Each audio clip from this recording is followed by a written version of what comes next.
Now, some of you already have a job lined up. You've got a path where today's job is going to become tomorrow's career. But for most of you, the future is probably still pretty fuzzy. You don't have the answers, and it's probably pretty damn scary. And I say that's okay, because that is how it is. This is the reality that many of you are facing. This is the world that we live in. The sooner that we become less impressed with our life, with our accomplishments, with our career, with whatever that prospect is in front of us, the sooner we become less impressed and more involved with that and these things, the sooner we get a whole lot better at doing them.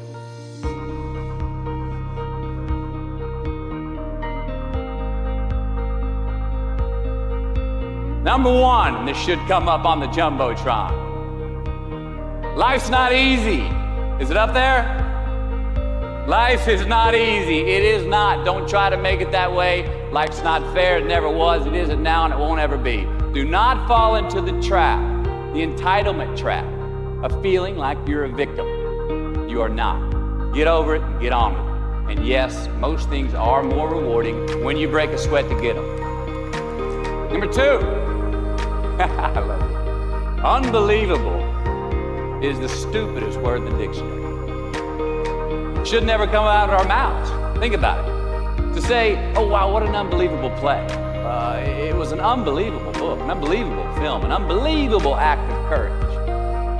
Really? It may be spectacular, it may be phenomenal, most excellent or outstanding, but unbelievable? Give others and yourself more credit. It just happened. You witnessed it. You just did it. Believe it. What about the other side of unbelievable? You know, that side when we humans underperform or act out of our best character. For instance, man flies a suicide jet into the World Trade Center. Millions die from diseases every day that we have cures for. Bob the Builder swears that he's going to have your house built by Thanksgiving, and you can't move in until Christmas the next year. Our best friends lie to us, and we lie to ourselves all the time. Unbelievable? I don't think so. Again, it just happens, and it happens every day. Nothing that we Homo sapien earthlings do is unbelievable. And if there's one thing you can depend on people being, it's people. So we shouldn't be surprised. We, us, are the trickiest mammals walking the planet. I'm not worried about the monkeys. I'm worried about you and me. So acknowledge the acts of greatness as real, and do not be naive about mankind's capacity for evil, nor be in denial of our own shortcomings. Happiness is an emotional response to an outcome. If I win, I will be happy. If I don't, I won't. It's an if-then, cause and effect, quid pro quo standard that we cannot sustain because we immediately raise it every time we attain it. You see, happiness demands a certain outcome. It is result reliant. And I say if happiness is what you're after, then you're going to be let down frequently, and you're going to be unhappy much of your time. Joy, though, joy is a different thing. It's something else. Joy is not a choice. It's not a response to some result. It's a constant. Joy is the feeling that we have from doing what we are fashioned to do, no matter the outcome. And all those are reasonable aspirations, but the truth is, as soon as the work, see, joy is always in process. It's under construction. It is in constant approach, alive and well in the doing of what we're fashioned to do and enjoying it. Number 4, define success for yourself. Define success for yourself. Now check this out. I'm in south of New Orleans a few years ago, and I went to a voodoo shop. And they had this wooden partition against the wall with these columns. And in these columns were all these vials of these magic potions, right? And the headings above each potion defining what they would give you were things like fertility, health, family, legal help, energy, forgiveness, money. Guess which column was empty? Money. Let's admit it. Money is king today. It's what makes the world go round. It is success. The more we have, the more successful we are, right? Now, I would argue that our cultural values have even been financialized. Humility is not in vogue anymore. It's too passive. To get rich quick on the internet, rich is 15 minutes of fame world that we live in, and we see it every day. But we all want to succeed, right? So the question that we got to ask ourselves is what success is to us, what success is to you. Is it more money? That's fine. I got nothing against money. No? Maybe it's a healthy family. Maybe it's a happy marriage. Maybe it's to help others, to be famous, to be spiritually sound, to leave the world a little bit better place than you found it. Continue to ask yourself that question. Now, your answer may change over time, and that's fine. But do yourself this favor. Whatever your answer is, don't choose anything that will jeopardize your soul. Prioritize who you are, who you want to be, and don't spend time with anything that antagonizes your character. Don't drink the Kool-Aid, man. It tastes sweet, but you will get cavities tomorrow, all right? Life is not a popularity contest. Be brave, take the hill, but first answer that question, what's my hill? So, how do I define success? For me, myself. Well, for me, it's a measurement of 5 things. We got fatherhood. We got being a good husband. We got my health, mind, body, and spirit. We got career, and we got friendships. These are what's important to me in my life right now. So I try to measure these 5 things each day. I check in with them. I like to see whether or not I'm in the debit section or the credit section with each one. Am I in the red or am I in the black? You follow? For instance, sometimes say my career's rolling. All right, it's way up here in the black, but I see how my relationship with my wife maybe could use a little bit more of my attention. I got to pick up the slack on being a better husband. Get that one out of the red. Or say my spiritual health could use some maintenance. It's down here, but hey, man, my friendships and my social life, they're in high gear, right? I got to recalibrate. Checks and balances. I got to go to church. Remember to say thank you more often, something. But I got to take the tally because I want to keep all 5 in healthy shape. And I know that if I don't take care of it, if I don't keep up maintenance on them, one of them is going to get weak, man. It's going to dip too deep into the debit section. It's going to go bankrupt. It's going to get sick, die. So first, we have to define success for ourselves. And then we have to put in the work to maintain it. Take that daily tally. Tend our garden. Keep the things that are important to us in good shape. I mean, let's admit it. We've all got 2 wolves in us, a good one and a bad one. And they both want to eat. Best I can tell, we just got to feed that good one a little more than the other one. Here we go. Number 5. Process of elimination is the first step to our identity. AKA, where you are not is as important as where you are. It is just as important where we are not as it is where we are. Look, the first step that leads to our identity in life is usually not, I know who I am, I know who I am. That's not the first step. The first step's usually, I know who I am not. Process of elimination. Defining ourselves by what we are not is the first step that leads us to really knowing who we are. You know that group of friends that you hang out with that they really might not bring out the best in you? You know, they gossip too much or they're kind of shady. They really aren't going to be there for you in a pinch. Or how about that bar that we keep going to that we always seem to have the worst hangover from? Or that computer screen, right? That computer screen that keeps giving us an excuse not to get out of the house and engage with the world and get some real human interaction. Or how about that food that we keep eating? That stuff that tastes so good going down, it makes us feel like crap the next week, when we feel lethargic and we keep putting on weight. Well, those people, those places, those things, stop giving them your time and energy. Just don't go there. I mean, put them down. And when you do this, when you do put them down, when you quit going there, when you quit giving them your time, you inadvertently find yourself spending more time and in more places that are healthy for you, that bring you more joy. Why? Because you just eliminated the who's, the where's, the what's, and the when's that were keeping you from your identity. Like, trust me, too many options, I promise you, too many options will make a tyrant of us all. All right, so get rid of the excess, the wasted time. Decrease your options. And if you do this, you will have accidentally, almost innocently, put in front of you what is important to you by process of elimination. Knowing who we are is hard. It's hard. Give yourself a break. Eliminate who you are not first, and you're going to find yourself where you need to be. Number 6, don't leave crumbs and the beauty of delayed gratification. So what are crumbs?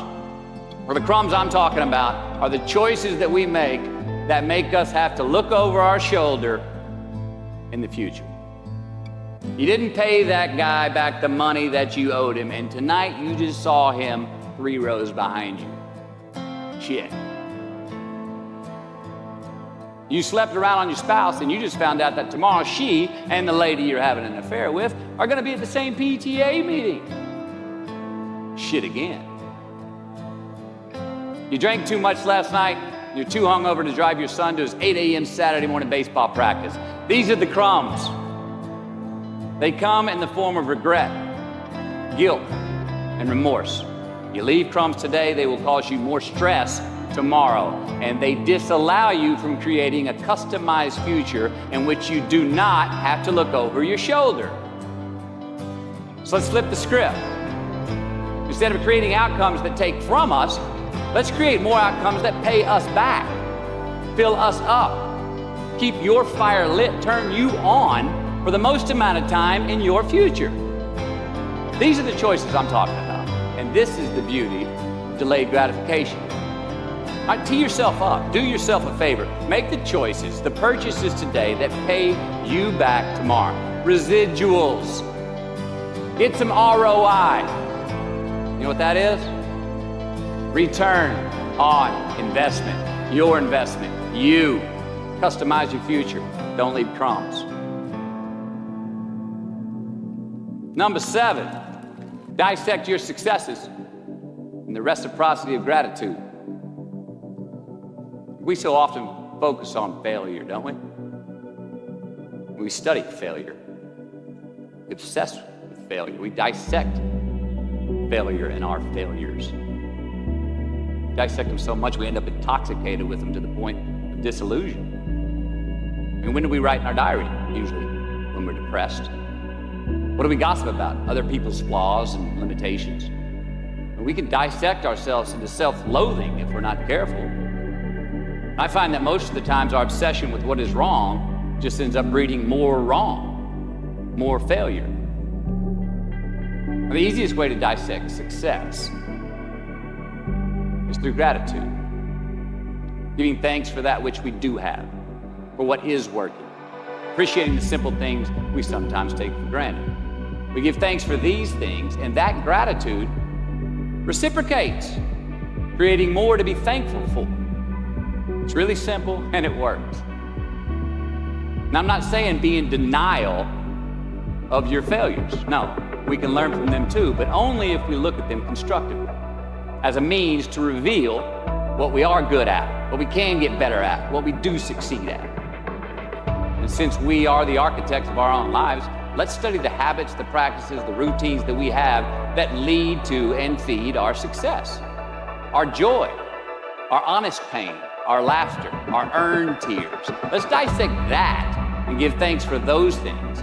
And when we do that, guess what happens? We get better at them, and we have more to dissect. Number 8,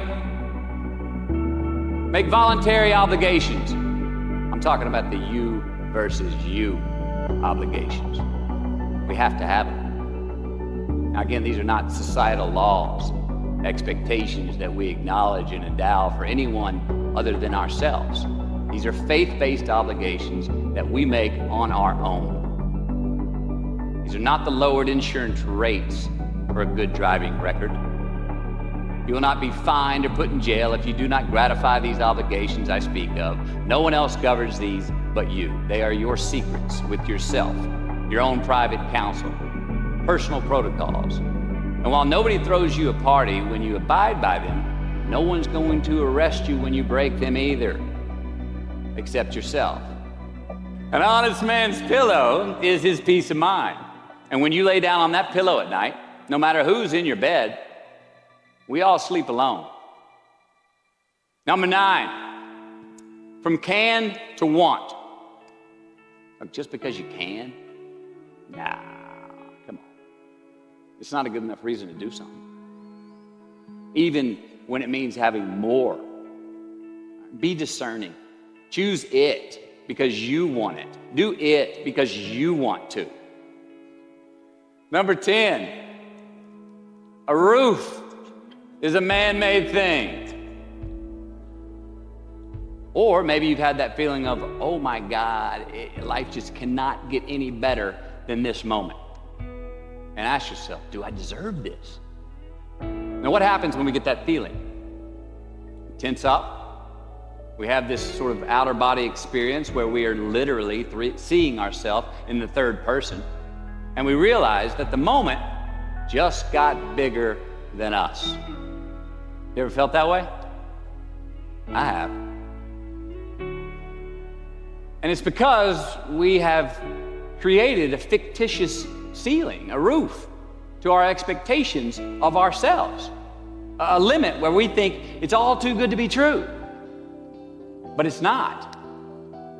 And it's not our right to say or believe it is. We shouldn't create these restrictions on ourselves. A blue ribbon, a statue, a score, a great idea, the love of our life, a euphoric bliss. Who are we to think that we don't deserve or haven't earned these gifts when we get them? It's not our right. But if we stay in process, all right, within ourselves, in the joy of the doing, we will never choke at the finish line. Why? Because we aren't thinking of the finish line. Because we're not looking at the clock. We're not watching ourselves on the Jumbotron performing the very act that we're in the middle of. No, we're in process. The approach is the destination, and we are never finished. We do our best when our destinations are beyond the measurement, when our reach continually exceeds our grasp, and when we have immortal finish lines. And when we do this, the race is never over. The journey has no port. The adventure never ends because we are always on the way. So do this, and let somebody else come up and tap you on the shoulder and say, hey, you scored. Let them run up and tap you on the shoulder and say, man, you won. Let them come tell you, you can go home now. Let them say, I love you too. Let them say, thank you. Take the lid off the man-made roofs that we put above ourselves and always play like an underdog. Number 11, turn the page. We're gonna make mistakes. You gotta own them. Then you gotta make amends. And then you gotta move on. Guilt and regret kills many a man before their time. So turn the page, get off the ride. You are the author of the book of your life. Turn that page. 12, give your obstacles credit. I think fear is a good thing. Now, why? Because it increases our need to overcome that fear. All right, so say your obstacle is fear of rejection. All right, you want to ask her out, or you want to ask him out, but you fear that he or she may say no. All right, you want to ask your boss for that promotion, but you're scared he's going to think you're overstepping your bounds. Well, instead of denying those fears, declare them. Say the fear out loud. Admit it. Give them the credit they deserve. Don't get all macho and act like they're no big deal. And don't get paralyzed by denying that they exist and therefore abandoning your need to overcome them. mean, I'd even subscribe to the belief that we're all destined to have to do the thing that we fear the most anyway, at some point. So give your obstacles credit, and you will, 1, find the courage to overcome them, or you will, 2, see more clearly that they're not really worth prevailing over. So be brave, have courage, and when you do, you get stronger, you get more aware, you get more respectful of yourself and that which you fear. Number 13. So how do we know when we cross the truth? All I want is what I can see. And all I can see is what's in front of me. Because I put myself in a place to be found. I put myself in a place to receive the truth. So how do we know when we cross the truth? Well, I think the truth's all around us all the time. I mean, I think the answer, is always right there, right there. I think it's all around us. We just don't always see it. We don't always grasp it, hear it, access it. Let's admit it, we live in an extremely noisy world with all kinds of frequencies coming at us. We got commitments, we got deadlines, fix this, do that, plans, expectations, and they all make it hard to get clarity and peace of mind. So we have to consciously put ourselves in places to receive that clarity. Now that may be prayer, that may be meditation, that may be a walkabout, that may be being in the right company, a road trip, whatever it is for you, schedule that time. Ask yourself how it works for you, how it applies to you personally, why you need it in your life specifically. And if you do that, then comes the third part. Have the patience to internalize it and get it from our intellectual head, thinking about it, and into our bones and our soul and our instinct. Now, we cannot rush this part. It does take time. Place where we break a sweat, where we believe, where we enjoy the process of succeeding, in the places and ways that we are fashioned to, where we don't have to look over our shoulder because we're too busy doing what we're good at, voluntarily keeping our own counsel because we want to, traveling towards immortal finish lines. We write our own book, overcoming our fears. We make friends with ourselves. And that is the place that I'm talking about.